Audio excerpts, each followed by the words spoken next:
మిత్రులారా, యుద్ధతంత్రాలు చాలామందికి తెలుసండి. కానీ కుతంత్రాలు మాత్రం కొద్దిమందికే తెలుస్తుంది. ముఖ్యంగా అమెరికా ప్రెసిడెంట్ డొనాల్డ్ ట్రంప్కు తెలిసినటువంటి యుద్ధతంత్రంలో ఉన్నటువంటి కుతంత్రం మరి ఎవరికి తెలియకపోవచ్చు. రోజుకొక మాట, గంటకొక వ్యాఖ్య, నిమిషానికి ఒక అనౌన్స్మెంటు, ఇది ఆయన తంత్రం. సో నిన్నగాక నిన్న అందరూ మాట్లాడుకున్నారు. 5 రోజులు నేను ఇరాన్ మీద ఏ విధమైనటువంటి స్ట్రైక్స్ చేయము, ముఖ్యంగా 48 గంటల అల్టిమేటం ఇరాన్ మీద జారీ చేశాడు కదా, అది అయిపోతున్న తరుణంలో 5 రోజులు నేను ఇరాన్ మీద ఏ విద్యుత్ కేంద్రం మీద ఎక్కడా కూడా దాడి చేయము, మేము చర్చలు చేసేసుకుంటున్నాం. 2 రోజులుగా వాళ్ళు మేము అందరూ కూడా తలమునకలయ్యాం చర్చల్లో, మా చర్చలు సఫలీకృతం అయిపోయి 5 రోజుల దాకా ఏమీ లేదు, సీజ్ ఫైర్ అది ఇది అని అన్నాడు. అమ్మయ్య అని అందరూ కూడా ఊపిరి పీల్చుకున్నాం. కానీ ఈ లోపుగా ఆయన కదుపుతున్నటువంటి పావులు, ఆయన కదిలిస్తున్నటువంటి యుద్ధ నౌకలు, ఆయన కదిలిస్తున్నటువంటి కమాండోలు, ఆయన రచిస్తున్నటువంటి యుద్ధ వ్యూహాలు, ఇవన్నీ చూస్తే అమ్మో, ఎక్కడ పుట్టాడురా బాబు ఈ ట్రంప్, ఈ ప్రపంచాన్ని ఏం చేయడానికి పుట్టాడురా, ఇరాన్ని ఏం చేస్తాడో తెలియదు కానీ ప్రపంచానికే మొత్తం కష్టాలు తెచ్చిపెట్టేలా ఉన్నాడనమాట. ఏమిటి ఇప్పుడు తాజాగా ఇప్పటికిప్పుడు నేను 5 నిమిషాల క్రితం చూసినటువంటి ఆయన అనౌన్స్మెంట్ ఏమిటాయా అంటే, ఇరాన్లో మేము నేవల్ ఫోర్స్ని స్మాష్ చేసేసాం, డిస్ట్రాయ్ చేసేసాం, ఎయిర్ ఫోర్స్ని డిస్ట్రాయ్ చేసేసాం, వాళ్ళ కమ్యూనికేషన్ సిస్టమ్ అంతా డిస్ట్రాయ్ చేసేసాం. ఇరాన్ ఏమీ లేదు, పూర్తిగా బలహీన పడిపోయింది. వాళ్ళ గగనతలం మీద మా విమానాలు హాయిగా, మా యుద్ధ విమానాలు పక్షుల్లాగా ఆడుకుంటున్నాయి అని చెప్పేసాడండి. ఇక చర్చలకు రావాల్సిందే, వాళ్ళు మా కాళ్ళ మీద పడాల్సిందే, చర్చలు మాత్రం జరుగుతున్నాయి, అంతా ఓకే. ఇది ఇలా ఉంటే ఆయన 5 రోజులు యుద్ధ విరామం పాటిస్తున్నామని చేసినటువంటి ప్రకటన వెనక ఏదో ఉంటుందని చెప్పి అందరూ అనుకున్నారు. ఇరాన్ అయితే అసలు నమ్మలేదనుకోండి. మేమేమి చర్చలు చేయట్లేదు, మేమేమి ఆ యుద్ధ విరామం ఏమిటో మాకు తెలియదు, మేము చెప్పినటువంటి షరతులు 3-4 ఉన్నాయి, వాటిని అంగీకరిస్తేనే మేము ఒప్పుకుంటాం. ముఖ్యంగా గల్ఫ్లో ఉన్నటువంటి అమెరికా సైనిక స్థావరాలన్నింటినీ కూడా ఖాళీ చేయించేయాలి, మాకు జరిగినటువంటి నష్టపరిహారం మీరు ఏ విధంగా చెల్లిస్తారో చూడాలి, అలాగే హార్మూజ్ జలసంధి మీద మాదే అధికారం. సో ఇది ఇలా పెట్టండి. వాళ్ళ షరతుల్ని అంగీకరించకుండా ఇరాన్ లొంగేలా లేదు. సో ఇరాన్ పని అంతా అయిపోయింది, ఇక కాళ్ళబేరానికి వస్తుందని ట్రంప్ అంటున్నాడు. ఈలోపు ట్రంప్ 5 రోజులు టైం ఎందుకు తీసుకున్నాడా అని అందరూ ఆలోచిస్తున్నట్టుగానే 3 ప్రధానమైనటువంటి యుద్ధ నౌకలు, అమెరికా సైన్యంలోనే అత్యంత శక్తివంతమైన అధునాతనమైనటువంటి 3 ప్రధానమైనటువంటి యుద్ధ నౌకలు అంటే అందులో జెట్ ఫైటర్స్ ఉంటాయి, హెలికాప్టర్స్ ఉంటాయి, డ్రోన్స్ ఉంటాయి, మిసైల్స్ ఉంటాయి, కమాండోలు ఉంటారు, వీటన్నిటినీ క్యారీ చేసేవన్నమాట. సో అవి నెమ్మదిగా హార్మోజ్ జలసంధి వైపు రవాణా ప్రారంభించాయంట, కదులుతున్నాయన్నమాట.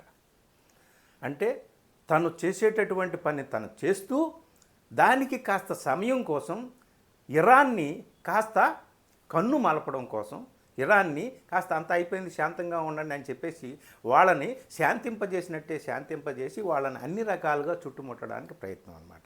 ఇది అంటే సైనిక పరంగా ఇరాన్ని చుట్టుముట్టడానికి ఈ టైంని వాడుకున్నాడు ట్రంప్.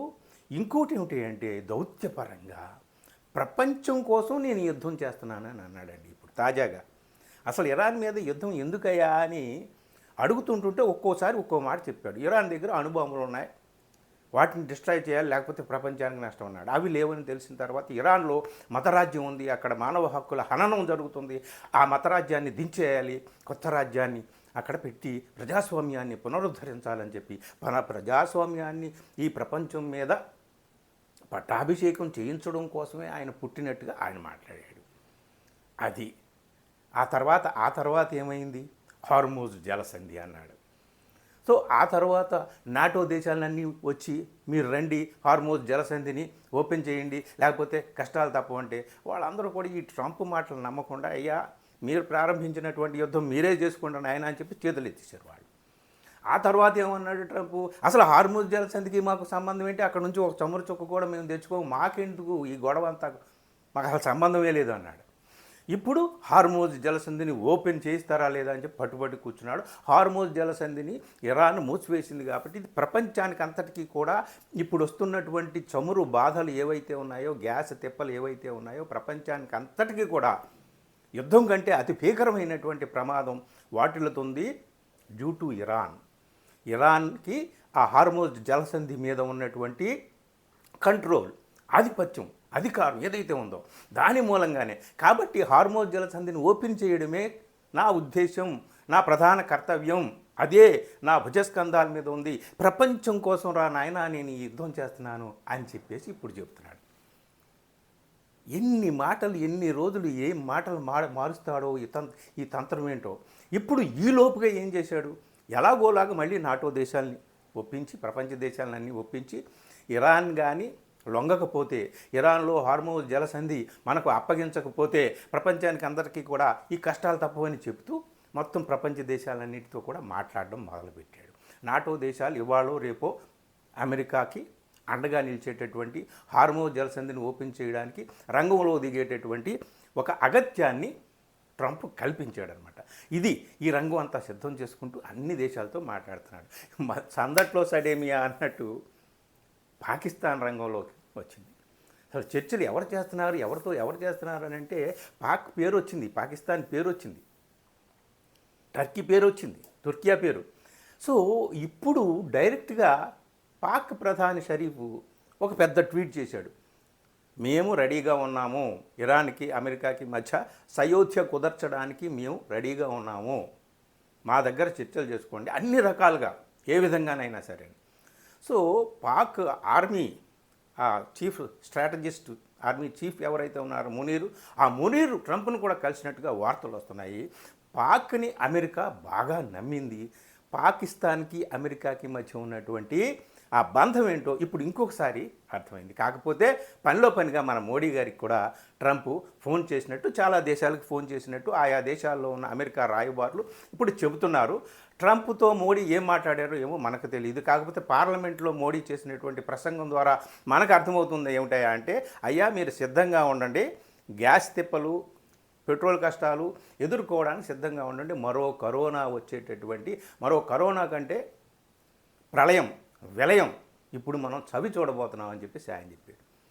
యుద్ధం ఆపడానికి ఆయన ఏం ప్రయత్నాలు చేయలేదు, ట్రంప్కి ఆయన యుద్ధం గురించి ఏం మాట్లాడలేదు, ఇరాన్ అగ్ర నాయకత్వాన్ని ట్రంప్ చంపేస్తే కనీసం ఒక చిన్న సానుభూతిని కూడా వ్యక్తం చేయలేదు. యుద్ధం ఆపడానికి ఆయన ఇప్పుడు ఏమీ ప్రయత్నం చేయలేదు.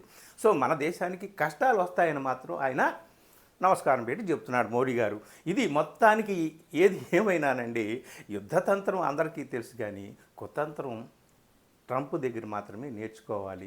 ఏది ఏమైనా ఒక భయంకరమైనటువంటి యుద్ధ వాతావరణం నెలకొని ఉంది. ఒక పక్క ఇరాన్ షరతులు అంగీకరిస్తే మేము యుద్ధాన్ని విరమిస్తాం, మా దాడులను కూడా విరమిస్తామని ఇరాన్ చెప్తున్నట్టుగా కూడా మనకు వార్తలు వస్తున్నాయి.